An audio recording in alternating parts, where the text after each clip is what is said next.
Assalamualaikum warahmatullahi wabarakatuh. Halo Sobat Muslim TV semuanya. Saya Akso Azik Ataki. Kali ini di program World of Muslim akan menjelaskan dan menerangkan kepada kalian semua tentang Maroko, negeri paling barat di benua Afrika dan juga menjadi destinasi yang sangat dinanti-nantikan bagi seluruh wisatawan yang ada di dunia ini.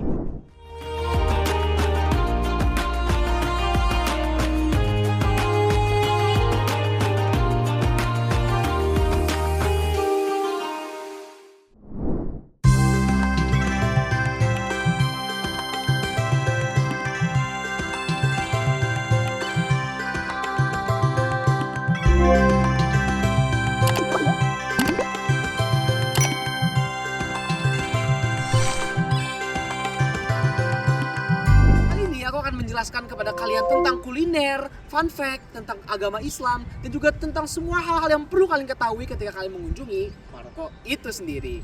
Jangan lupa nih, kali ini kita ada banyak episode dan kalian harus nonton semuanya supaya kalian menambah wawasan kalian yang lebih luas tentang Maroko dan juga negara-negara yang ada di Afrika tentunya.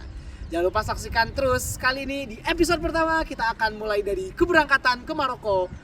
Sebentar. Apa aja sih yang perlu kita persiapkan untuk berangkat ke Maroko? Kemudian barang-barang apa yang wajib dibawa untuk persiapan musim dingin dan musim panas? Lalu makanan apa yang harus kita persiapkan?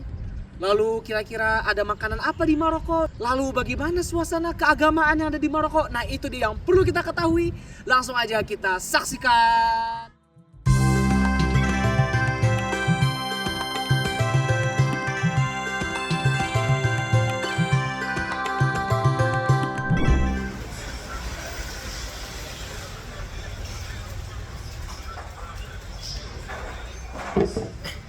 Ini air putih ya teman-teman ya. Kalau di Maroko yang kayak gini tuh air putih. Jangan disangka bahaya banget.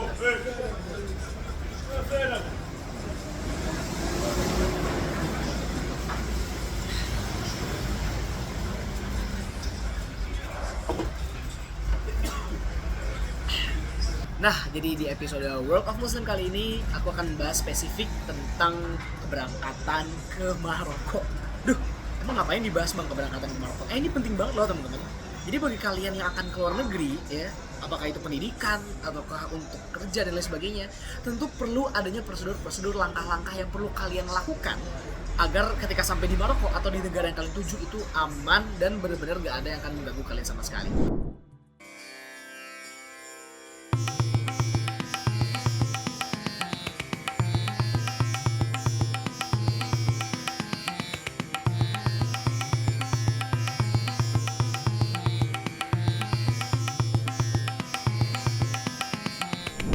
Seorang mahasiswa memiliki tujuan untuk melanjutkan studi S1 saya ke Maroko ya, untuk menimba ilmu agama, tentunya mendapatkan lebih banyak pengalaman dan juga kenalan relasi dengan orang-orang yang ada di sekitar kita. Tentunya orang-orang Maroko dan juga teman-teman Indonesia dari berbagai daerah begitu teman-teman. Nah, kita akan mulai dari hal yang paling basic ya, atau hal yang paling dasar dari diriku sendiri kenapa bisa ada di Maroko, yaitu kenapa memilih untuk berkuliah di Maroko.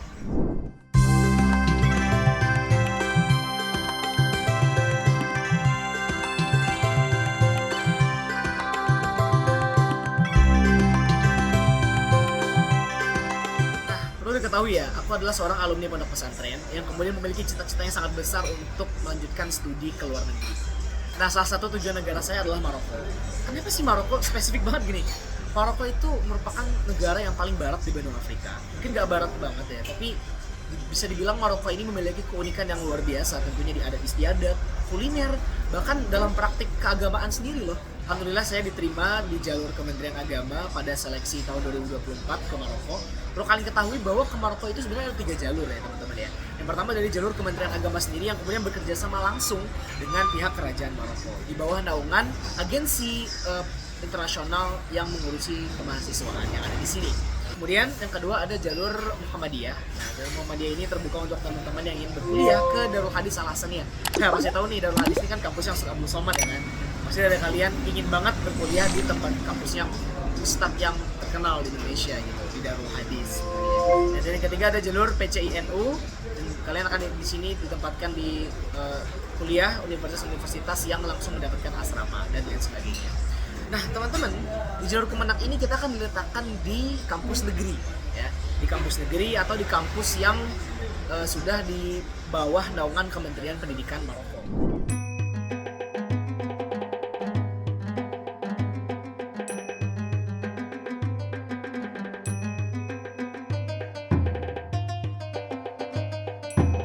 Singkat cerita, saya sudah lulus di Maroko dan alhamdulillah saat itu saya berpikir apa sih yang harus dipersiapkan, dan ternyata banyak sekali yang harus dipersiapkan. Di antaranya yang pertama, kita harus ada apostil.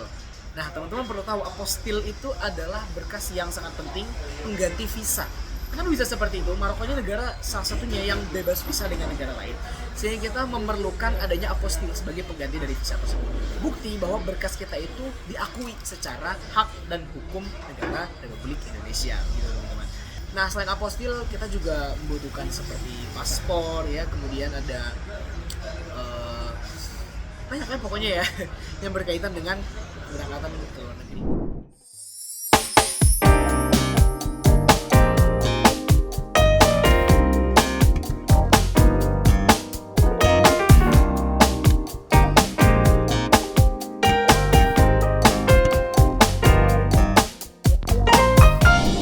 Oke teman-teman, langsung aja kita ke inti dari episode kali ini, yaitu keberangkatan saya ke Maroko. Nah, jadi pertama-tama kita akan membagi ini ke dalam 2 segmen, karena ini akan sangat panjang, benar-benar panjang teman-teman ya. Ada 4 hari saya memakan waktu untuk melakukan proses perjalanan dari Indonesia sampai ke Maroko. Hari pertama kita akan mulai dari Hotel Swiss Belkin Airport Jakarta. Jadi dari delegasi Kemenak ini 50 orang kita kemudian ditempatkan di Swiss Belkin Airport Jakarta untuk diadakan pelatihan ya, pembekalan tentunya dari Kemenak itu sendiri, dan juga mengundang narasumber dari luar agar kita kemudian siap untuk berangkat ke Maroko di hari yang ketiga. Jadi 2 hari ini benar-benar difokuskan, kita ada materi dari alumni Maroko ya, teman-teman kita yang sudah lulus dari Maroko yang pertama. Kemudian yang kedua ada dari salah satu dirjen Kemenak ya, salah satu teman kita dari Kementerian Agama yang kemudian menyampaikan pembekalan ya, kemudian siapa apa aja yang perlu kita persiapkan ketika berangkat ke luar negeri gitu ya. Pastinya kita akan dibimbing selama keberangkatan ini oleh 2 personil Kemenak, ada Bu Rizka dan juga Bu Farla. Ini adalah 2 ibu yang sangat berkontribusi besar untuk keberangkatan kita pada tahun 2024 ke Maroko. Tentunya 2 hari ini kami ya sangat bahagia lah gitu, karena diberikan tempat gratis untuk kita beristirahat, untuk kita mempersiapkan diri sebelum sampai di Maroko dan menerima gejolak culture shock yang ada gitu ya.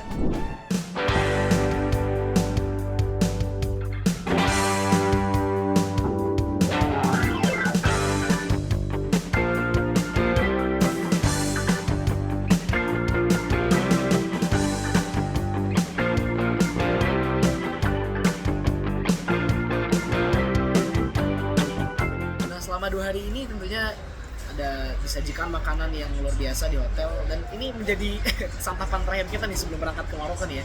Terima kasih banyak ya untuk Kementerian Agama yang telah menyemangati kita gitu dengan banyak fasilitas-fasilitas yang diberikan sebelum kita berangkat tentunya. Nah, kebetulan juga di hotel ini kita bisa mengakses internet yang cepat gitu ya. Jadi main-main lah, kita dipilih hotel yang bagus. Jadi makanan yang tersedia juga sangat nyaman dan enak di lidah ya. Kemudian ballroom yang cocok untuk mengadakan seminar dan acara-acara yang tentunya buat kita jadi fokus ya pada pemateri, dan setiap kegiatan materi juga ada konsumsi tentunya, dan ini membuat ya ini menjadi perfect lah gitu, seperti acara-acara pemerintahan gitu ya, tentunya pasti harus seperti itu masih.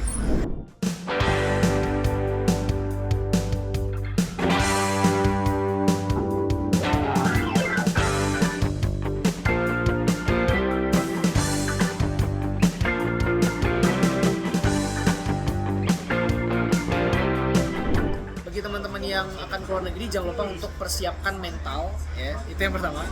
Dan yang kedua, kesehatan yang fit, yang cukup ya, karena Maroko tentunya ya menjadi negara yang sangat jauh dari Indonesia. Kita menempuh sekitar 17-16 jam dari sini sampai ke Maroko.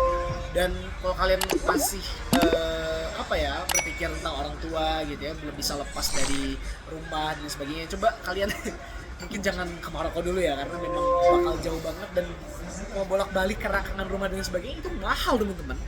kalian tuh ngabisin biaya banyak banget loh. Aduh, ini bener-bener apa ya, jadi fatal sih kalau teman-teman harus pulang ke rumah dan balik lagi ke sini gitu ya tanpa alasan dan tujuan yang jelas gitu teman. Dan untuk kesehatan memang benar-benar kesehatan kalian harus dijaga sekuat dan sefit mungkin karena kita akan menjalani perjalanan yang memakan 3 hari teman-teman ya, dari Jakarta, Singapura, Qatar, bahkan nanti sampai ke Casablanca di Maroko. Itu kalian harus siap dengan tekanan-tekanan yang ada di kanan kiri, orang-orang di sekitar kalian, makanan yang akan kalian coba nanti gitu. Jadi jangan sampai ada halangan-halangan yang menghambat kalian. Kalau perlu bawa obat-obatan yang cukup sehingga nanti teman-teman akan merasa terlindungi, terjaga tubuh kalian selama perjalanan. Kurang lebih begitu teman-teman.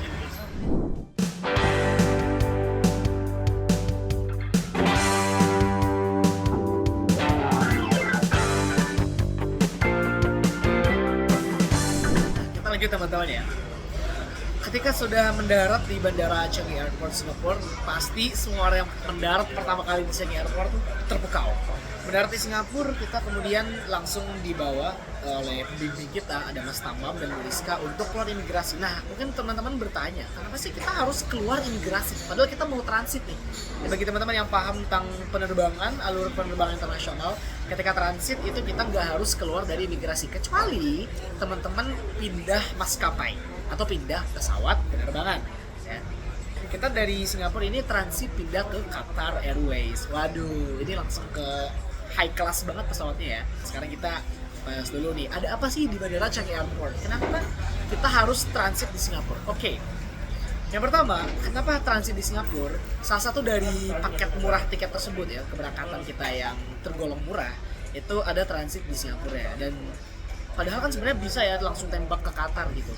Nah, tapi teman-teman, kita alhamdulillah mendapatkan tiket pesawat yang murah sehingga kita bisa hemat banyak dari yang seharusnya bayar sekitar 15-16 juta.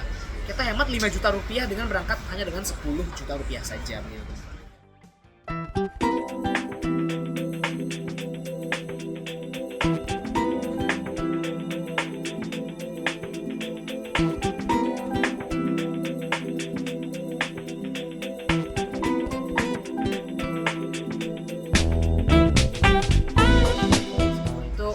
Terminal ada yang namanya Skytrain, semacam kereta api kecil untuk memindahkan kalian antara terminal, dan itu gratis teman-teman.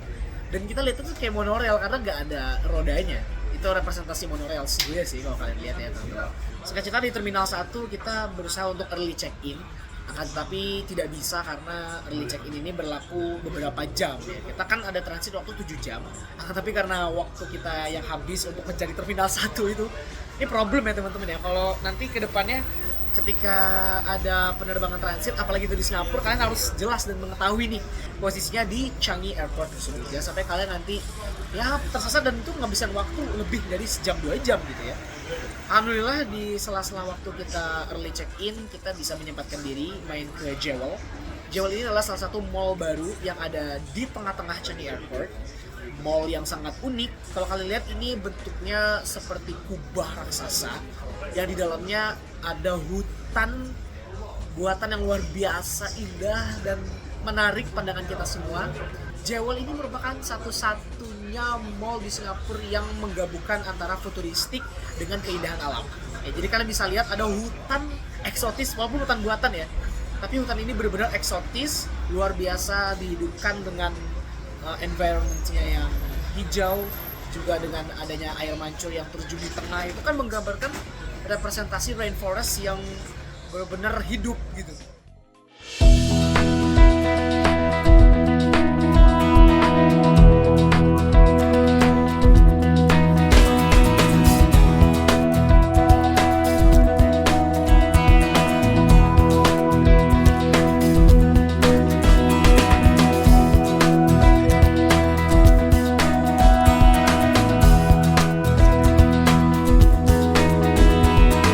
Setelah menyematkan diri di Jewel, kita foto-foto di sana dan setelah itu kita kembali untuk melaksanakan check-in.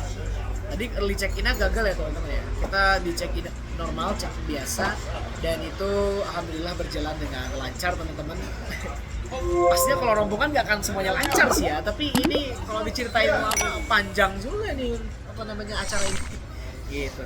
Kita singkat aja. Jadi dari check-in, early check-in kita tidak berhasil. Kita check-in seperti biasa. Teman-teman 50 orang ini masuk melewati gate yang disediakan Qatar Airways.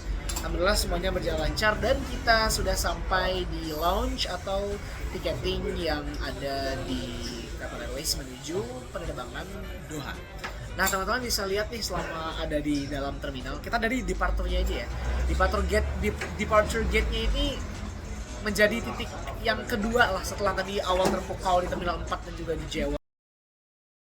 Ini titik yang kedua ini, yang ketiga bahkan ya teman-teman. Setelah itu di sekeliling kalian juga bisa lihat bahwa warna banget ya, hidup banget tuh warna-warna ungu di Changi Airport itu.